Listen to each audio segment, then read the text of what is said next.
3 months before the January 6th insurrection, there was another group that had been talking about storming a state capitol and instigating a civil war. According to the FBI, they were also hatching a plot to kidnap Michigan Governor Gretchen Whitmer. The FBI said the men spied on her vacation home and wanted to blow up a bridge to distract authorities, indicated they had wanted to take the governor hostage before the November election, and according to the criminal complaint, take her to a secure location in Wisconsin for a, quote, trial. The 6 men were charged with conspiracy to commit kidnapping, which can carry a life sentence. Governor Whitmer, at the time, tied the plot to Donald Trump and his criticism of her and her state over COVID protocols. You'll remember in April of last year, while Michigan was in lockdown because of the virus, Trump tweeted, "Liberate Michigan." 2 weeks later, protesters opposed to the lockdown entered the Michigan Senate gallery and tried to force their way into the House chambers. Some of those folks were armed. In fact, now when you look at those scenes, they look pretty familiar, pretty predictive of what happened on January 6th.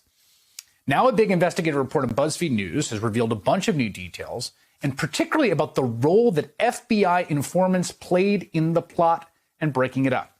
Jessica Garrison is a reporter for BuzzFeed News and the co-author of that investigation, and she joins me now. Jessica, first of all, it's a great piece of reporting.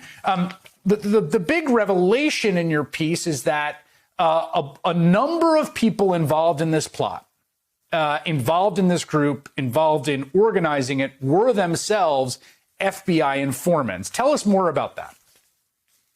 So, I mean, I think it's true that we always knew, even from the moment the case was announced, that there was at least one informant. In fact, at least 2.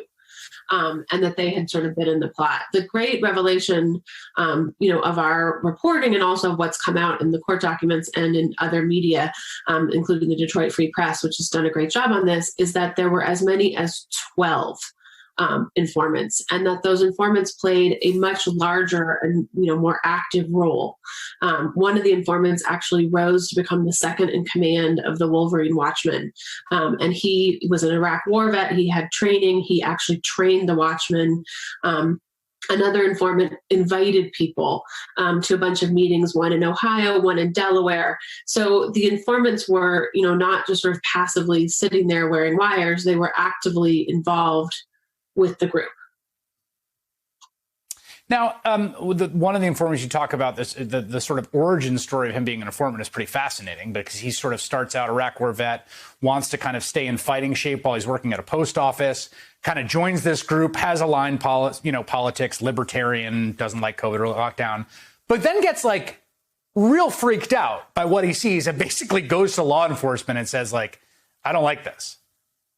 Yeah, I mean, and he's actually testified in court. And yeah, that's exactly right. He sort of wants to train with militia groups, and he wants to keep himself in kind of fighting shape. And he goes to Facebook and starts looking, and Facebook suggests to him this group called the Watchmen. And he goes to it, and he fills out a little survey, and he's then invited to fill out another little survey. And before he knows it, he's on an encrypted chat on an app called Wire, where people are talking about killing police officers. And this guy's like, wait a minute, like, I want to run around in the woods shooting guns. I don't want to kill police officers. So he goes to a friend who is a local police officer and shows him his phone. And the friend connects him with the FBI, and he goes to the FBI, and he's basically like, I just think you should know this. And he kind of figures, we're done here. The FBI has got it. But the FBI says, well, we'd like you to rejoin the group, but this time with us kind of sitting on your shoulder, watching and advising, which he does. And before too long, because he is a trained soldier, everyone is like, oh, you're great. You can really help us. And so he becomes the second in command, and then brings this group in Michigan kind of, it plays, is there when they connect with groups around the country, including a man from Michigan who later is identified as the kind of ringleader of the plot to kidnap the governor.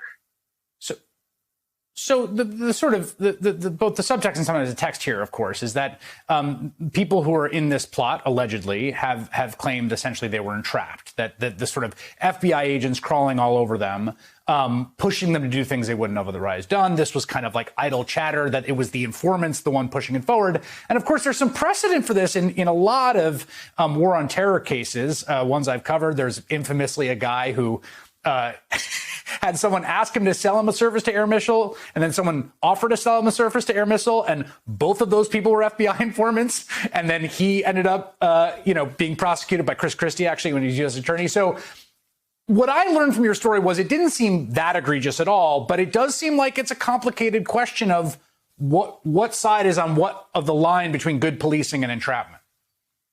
I think that's a really good question. And, I think that certainly some of the stuff that happened in the war on terror, can make you go, wait a minute, right? I think this one is really interesting because it's very nuanced. I mean, the idea of being angry at Gretchen Whitmer and the idea of, going to the Capitol with guns, those were ideas that the FBI did not plant those ideas in the minds of these people. They were actively engaged in and actively talking about a lot of stuff that, I think most people would consider like quite horrifying and shocking.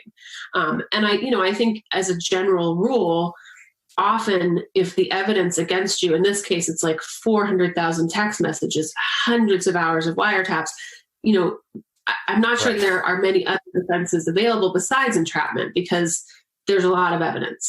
That said, I think that, for someone who doesn't, follow these cases and these kinds of cases closely, the role of the FBI in helping to, really work with these people, befriend these people, text these people at all hours of the day and night, be with them all the time is quite huge. Yeah.